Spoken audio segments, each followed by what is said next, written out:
Ini tuan-tuan dan puan-puan yang saya hormati sekalian, syukur Alhamdulillah pada pagi ini saya dapat bersama-sama dengan tuan-tuan sekalian dalam satu majlis, iaitu Majlis Mesyuarat Agung Tahunan PBN Negeri Sembilan yang ke-27.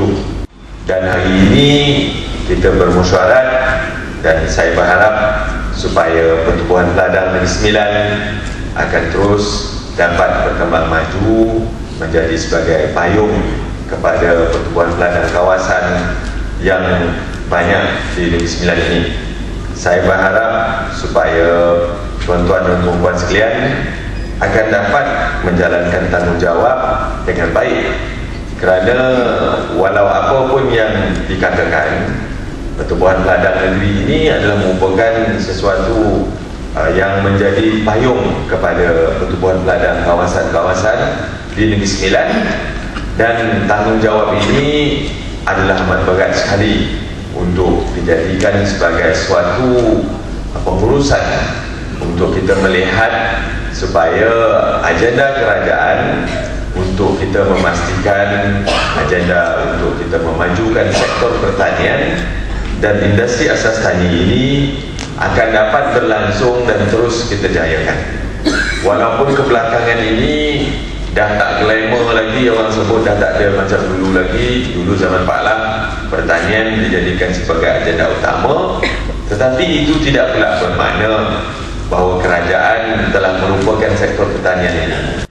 Ini saya nak jelaskan kerana jangan tuan-tuan silap faham dengan adanya berbagai-bagai gagasan yang baru sekarang. Sekarang nak ada pula transformasi ekonomi, plan transformasi ekonomi yang telah pun digariskan, buatkan berbagai-bagai perbincangan untuk menjadikan supaya ekonomi kita ini terus melonjak.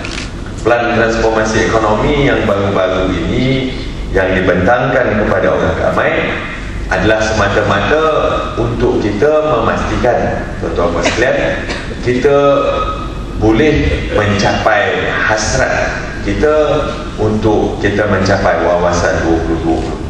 Kalau kita tak buat satu lonjakan transformasi ekonomi negara, susah rasanya kita nak mencapai hasrat tersebut. Bukan susah saja, saya rasa tidak ada kemungkinan kita akan dapat mencapai hasrat kita untuk menjadi sebuah negeri maju pada tahun 2020.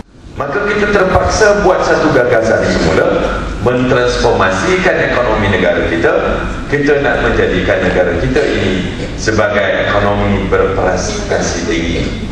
Sebab kita tak mahu terperangkap selama-lamanya dengan ekonomi berpendapatan sederhana. Middle income trap ini telah memegang kap kita. Kita tak berdaya saing lagi, tuan-tuan sekalian. Itu sebabnya kita lihat kedatangan pelabur asing ke negara kita ini menurun sejak kebelakangan ini. Kerana apa? Kerana kita tidak lagi kompetitif. Kita tidak lagi mempunyai daya saing kerana kita terperangkap dengan dasar-dasar yang kita buat selama ini, yang kita fikirkan akan mendatangkan faedah selama-lamanya. Tidak. Kita terpaksa buka negara kita. Kita terpaksa buat dasar liberalisasi kepada dasar perdagangan kita. Kita tak boleh letak lagi apa yang dipanggil sebagai tarif-tarif, yang mana kalau nak datang berniaga di sini mempunyai 30-40% local participation ataupun partisipasi daripada pihak dalaman. Dunia ataupun pedagang-pedagang dunia dah tak mahu lagi benda-benda macam tu. Itu sebabnya seluruh dunia sekarang di bawah World Trade Organization, di mana seluruh dunia akan menurunkan tirai-tirai, menurunkan segala barriers yang dipanggil dalam bahasa Inggeris untuk mempermudahkan apa yang dipanggil sebagai dunia yang tanpa sempadan lagi. Kita tak nak lagi letak sempadan. Pedagang-pedagang antarabangsa tak mahu lagi ada sempadan dalam dunia. Mereka nak berdagang secara bebas di bawah World Trade Organization, WTO. Dan kita sebagai negara yang salah satu daripada anggota bangsa-bangsa bersatu yang menandatangani perjanjian WTO di Davos dulu, kita mesti akur. Maka diberilah peluang kepada negara-negara time frame ataupun jangka masa yang mana tiap-tiap negara diberikan industri pilihan untuk terus menjaga keutamaannya demi kepentingan negeri itu sendiri. Malaysia memilih pertanian dan otomotif, dan otomotif ini pun telah diberikan jangka masa yang akan terpaksa kita lepaskan juga kitanya perlindungan. Kita tak boleh melindungi industri ini sampai bila-bila, kerana kalau kita melindungi industri ini seperti mana kita melindungi industri otomotif, kita tidak boleh dapat menikmati apa yang dipanggil sebagai AFTA, tarif yang sama-sama dirasai oleh semua negara dalam dunia ini. Malaysia masih lagi melindungi kita punya sektor pertanian. Kita melindungi sektor pertanian ini disebabkan oleh dasar-dasar strategik perlindungan makanan negara. Ini perlu kita faham, dan kita berharap dasar yang dibuat oleh kerajaan ini akan dapat dimanfaatkan oleh semua pihak. Kita nak lihat, walaupun kita nak menjayakan negara dalam ekonomi berprestasi tinggi, sektor pertanian mesti juga sama-sama berjalan seiring. Kita tak boleh nanti jauh sangat bezanya. Kita nak berjalan ni, kita nak bawa negara kita ke prestasi tinggi, kita nak menjadi negara maju. Tapi negara maju, sektor pertanian dia macam mana? Sektor pertanian di negara-negara yang membangun macam mana? Sektor pertanian yang negara-negara yang telah pun maju macam mana? Kalau kita nak menjadi negara maju, bukan sahaja sektor-sektor lain perlu bersaing, sektor-sektor lain perlu dibebaskan, tetapi sektor pertanian juga mesti menjurus ke arah itu. Kita tak boleh lah terhege-hege. Lepas itu terpaksa kerajaan terpaksa membimbing sampai bila-bila. Itu sebabnya sekarang ini bermacam-macam agensi-agensi di bawah Kementerian Pertanian. Ada 9 jabatan. 9 kan? Agensi. 3 jabatan, 9 agensi ditubuh semata-mata untuk memastikan supaya sektor pertanian dan industri asas tani ini dibuat dan diuruskan dengan terbaik mungkin. Macam-macam buat.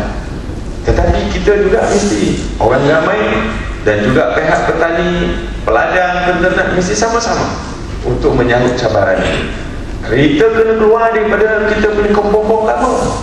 Itu sebabnya tadi saya setuju sangat dengan Ketua Pengarah LPP katakan, anak-anak muda mesti masuk campur, bawa dengan pengetahuan dan juga tenaga. Jangan harapkan orang yang dulu lama, semua dah lama, yang itu semua dah lama, tak ada masalah dengan lama, tetapi kita masih mahu supaya adunan daripada tenaga muda ini mesti ada.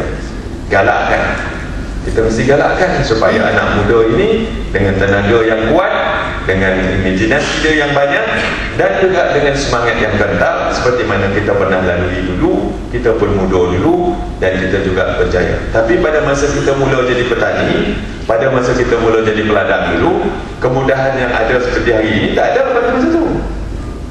Masa itu kita guna tulang pek korek je, itu pun telah nampak kita berjaya hari ini. Tetapi anak-anak muda ini perlu digalakkan untuk menjadi petani-petani dan peladang-peladang moden.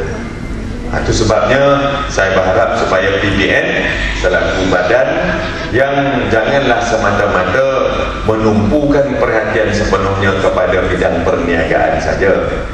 Kita mesti banyak menumpukan kepada advisory activities, aktiviti menasihat dan memberikan perkhidmatan.